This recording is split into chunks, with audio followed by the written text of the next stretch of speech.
اب بعض دفعہ لوگ کہتے ہیں کہ یہ اتنا طویل عمل ہم انجام نہیں دے سکتے، یا یہ کہ ہم سورہ اتنی اچھی طریقے سے نہیں پڑھ سکتے.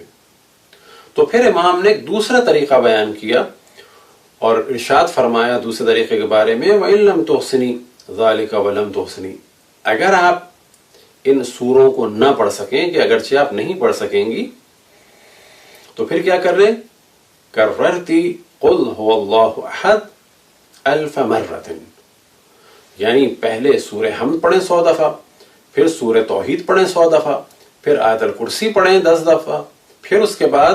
بجائے سورہ انعام کے اور ان سوروں کے اور پھر انشقاق سے لے کے آخر قرآن تک پڑھنے کے 1000 دفعہ سورہ توحید پڑھ لی جائے. اور یہ دوسرا طریقہ انتہائی آسان ہے کہ جو لوگ ان سوروں کی وجہ سے اس عمل کو انجام نہیں دے پاتے کہ ہماری زبان اتنی رواں نہیں ہے، اور اگر ہم پڑھیں تو عموماً غروب تک ان سوروں کی تلاوت سے فارغ نہیں ہو پاتے، خصوصاً کب کہ جب سردیوں کا زمانہ ہو، کہ جب سورج جلدی غروب ہوتا ہے. تو ایسی صورت میں، یا اس صورت میں کہ جب تھکن ہو، یا اس صورت میں کہ جب تلاوت نہ کر سکتے ہوں اچھی، اس میں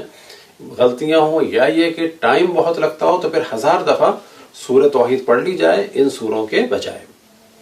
تو ایک طریقہ مشہور طریقہ، دوسرا طریقہ کہ جس میں 1000 دفعہ سورہ توحید پڑھ لیا جائے. اسی طریقے کو بیان کیا ہے شیخ مفید نے، لیکن فرق بس اتنا سا ہے، اور لگتا ہے کہ شاید یہ بھی وہی دوسرا طریقہ ہو، کہ انہوں نے فرمایا ہے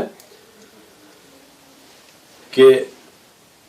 جب وہ سورہ مخصوص اچھی طریقے سے نہ پڑھے جا سکتے ہوں نصف رجب کو، یا یہ کہ ان سورے پڑھنے کی طاقت نہ ہو، تو پھر کیا کیا جائے؟ حمد کو پڑھا جائے 100 دفعہ، آیت الکرسی کو پڑھا جائے 10 دفعہ، اور 1000 دفعہ سورے کو پڑھا جائے،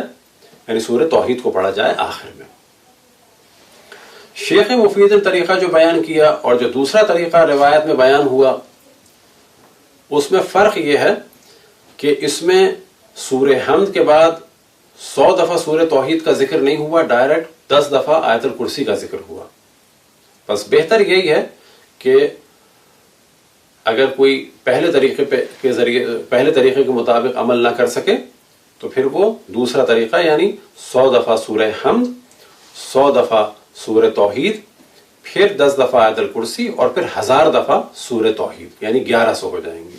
شیخ مفید کے طریقے کے مطابق بس 1000 دفعہ سورہ توحید، اور جو سورہ حمد کے بعد 100 دفعہ توحید ہے اس کا ذکر نہیں ہے. اب ممکن ہو کہ کوئی اور روایت ہو جو ان کو ملی ہو، اور ممکن ہے کہ اسی طریقے کو انہوں نے نقل کیا ہو اور کاتب سے غلطی ہو گئی ہو اور 100 دفعہ سورہ توحید کا ذکر رہ گیا ہو. چوتھا طریقہ جو سید ابن طاؤس نے بیان کیا اقبال الاعمال میں، اور وہ یہ انہوں نے فرمایا، وہ اقول، کہ میں یہ کہتا ہوں، رأیت بعض الروایات، اور میں نے بعض روایات کو دیکھا، وَيُحْتَمَلُ أَن يَكُونَ ذَلِكَ لِأَهْلِ الضَّرُورَاتِ، اور یہ جو طریقہ ہے مجھے لگتا ہے کہ جن کی بہت زیادہ ضرورت ہو اور وہ نہ کر سکتے ہوں پورے عمل کو، یا یہ کہ وہ سفر میں ہوں، یا یہ کہ بہت زیادہ ان کی کوئی مشکل ہو، تو وہ کیا کریں؟ فیجزی ہے قرأت قل هو اللہ احد 100 مرۃ، کہ وہ نماز ظہر اثر کے بعد عمل ام داؤد کو اس طرح سے انجام دے دیں کہ پہلے وہ چیزیں پڑھیں، ان سوروں کے بجائے 100 دفعہ سورہ توحید پڑھ لیں. اب یہیں سے ایک جواب یہ مل جاتا ہے کہ اگر کوئی سفر میں بھی ہو تو اس عمل کو انجام دے سکتا ہے، اور سفر میں روزے نہیں رکھ سکتے. تو بس ایک سوال یہ پیدا ہوتا ہے کہ جو روزے نہ رکھ سکتا ہو وہ کیا کرے؟ بیمار ہے، عمر زیادہ ہو گئی ہے،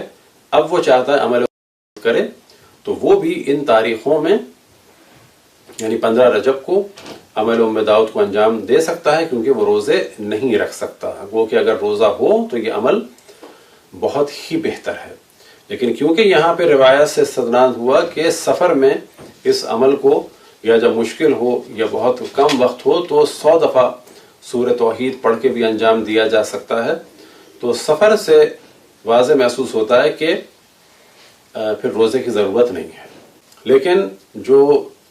صحیح معنی میں عمل ہے اس کا، یہ الفاظ دیگر تمام فضیلتوں کے ساتھ وہ عمل اسی صورت میں ہوگا، اور جو بہترین وقت ہے اور بہترین شرائط کے ساتھ 13، 14، 15 رجب کو روزہ رکھا جائے، 15 کو بعد ظہر اس عمل کو انجام دیا جائے۔ برحمتك يا أرحم الراحمين، وصلى الله على محمد وآله الطاهرين۔